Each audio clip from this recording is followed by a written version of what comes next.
The question is, if we are so able to be healthy and young, why do we get sick? One of the most important reasons is stress. I will now show you how stress works using cells and then people. So I put cells in a petri dish and I split the group into two sets. In one set I put nutrients in front of the cells. The other I put toxins in front of the cell. I put them back in the incubator and I come back later and take them out. Where do you think the cells are in each experiment? When you come back, when nutrients are in the dish, the cells move toward the signals as positive growth signals. But when toxins are in the dish, the cells move away from the threatening negative signals. So when the cells see something that gives growth, they move to the signal with their arms open to take it in.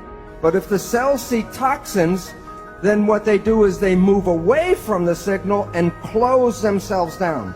Cells cannot be open and closed at the same time. Cells cannot move forwards and backwards at the same time. The conclusion, cells can be in growth or they can be in protection, but they can't be in both at the same time.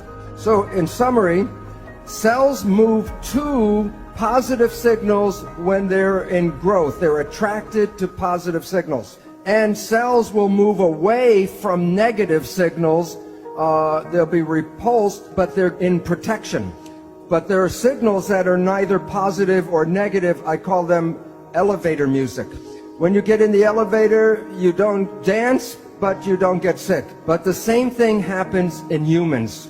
The mind will perceive the environment, and if it sees what it believes to be threatening, it will send a signal to the cells telling them that the environment is not supporting. And the system is called the hypothalamic pituitary adrenal axis. The hypothalamus is the part of the brain that interprets the perception.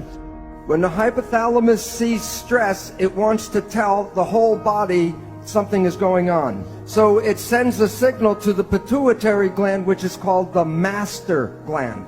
And that gland sends signals to 50 trillion cells. But if it's a threat, it will send the signals to the adrenal glands, and the common understanding of the adrenal glands is fight or flight. Then the adrenal glands release stress hormones to the body. And the first thing the stress hormones do, and I'll make a quote from a physiology textbook. The stress hormones cause the blood to preferentially go to the arms and legs. And why the preference for arms and legs? So you can run or fight. If the blood is preferentially going to the arms and legs, where was the blood before it was going to the arms and legs? It was in the viscera. And what's the function of the viscera? Growth, health, maintenance. Okay, so then logic. If the blood leaves the viscera, what happens to your ability to grow and maintain yourself? It goes down. And the reason is when you're in protection, you shut off growth. So like the single cell, the whole body is in growth or protection, but not both at the same time. Now, some people think of growth from a baby to an adult, but everybody needs to grow every day. Even if you're 100 years old, you need to grow every day. And the reason is that your cells are dying every day. Billions and billions of cells, like the lining of the gut, has to be replaced every 3 days. That's why chemotherapy is very toxic, because chemotherapy kills dividing cells, whether they're cancer cells or normal cells. That's why people that are on chemotherapy have trouble with digestion, and their hair falls out and doesn't come back, and the skin doesn't grow well. So if your days are filled with stress, then you are putting lots of hormones in your body to direct you for fight or flight. And that is why you start to get sick when you're under stress, because you are not replacing the cells at the normal rate. Okay, now there's another important effect about stress. When the hormones go from the hypothalamus to the pituitary and then to the adrenal gland, it releases the stress hormones. As I said, the stress hormones cause the blood to go from the gut to the periphery because the hormones squeeze the blood vessels in the gut closed. And the function of the stress hormones is to take the energy of the body and get it all to run and fight. So the stress hormones will shut off the functions of things that will not be needed in fight or flight. One of the most important uses of energy in the body is the immune system. And now think of this, the logic.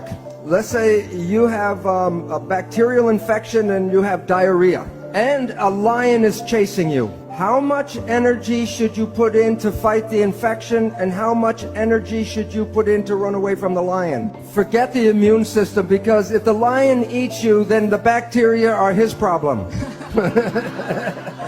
So the issue is this: stress hormones shut off the immune system. And the significance is every one of you right now is infected with almost all of the disease germs that humans have. Right now, if I take a blood sample, I will show you you all have viruses and bacteria and parasites. And you might say, well, if I'm infected, then why am I not sick? Because if your immune system is working properly, it will suppress these parasites and germs. But the moment you start to shut off the immune system, then these organisms begin to start growing again. So the idea that you catch a disease is not really true. You already have the disease. And the medical people call these germs and parasites opportunistic organisms. So if you are under stress and you shut off the immune system, then you give these organisms the opportunity to then make the disease. And yet, when we get some of these diseases, we go to the medical doctor and they give us drugs to kill the germs and the bacteria. Well, this is very helpful if the disease is going very quickly.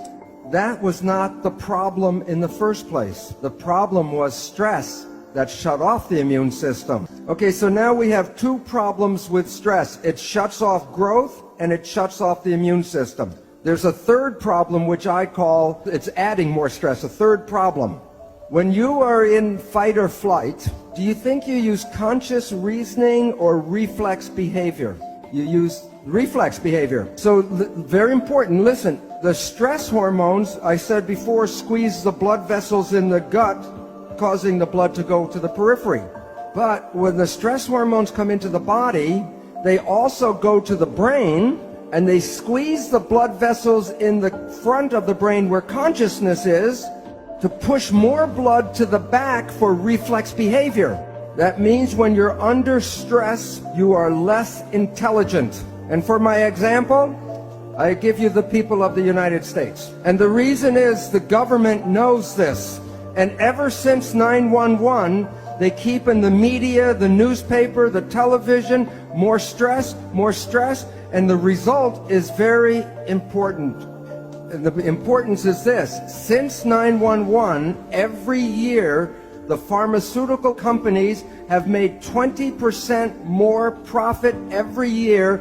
In 5 years, 100% more profit in selling drugs. So it's important to realize that stress affects you in many different levels, but all of them result in shutting down your life. Now, the issue is, when we are in this direction in protection, we shut off growth, and that's when illness starts. So when we're on this side of the scale, protection leads to disease, and growth leads to wellness. And I said, well, what causes this disease? And the answer is stress. Now, here's the problem that people do not realize. If I just remove the stress from my life, where am I on the scale? It's 0. If you want wellness, it's not just the absence of stress. You need the joy and the love to go to growth. So if you're in the middle place, you're not in real growth and real health. So stress alone is not the problem. It is what we need is more love and life and happiness.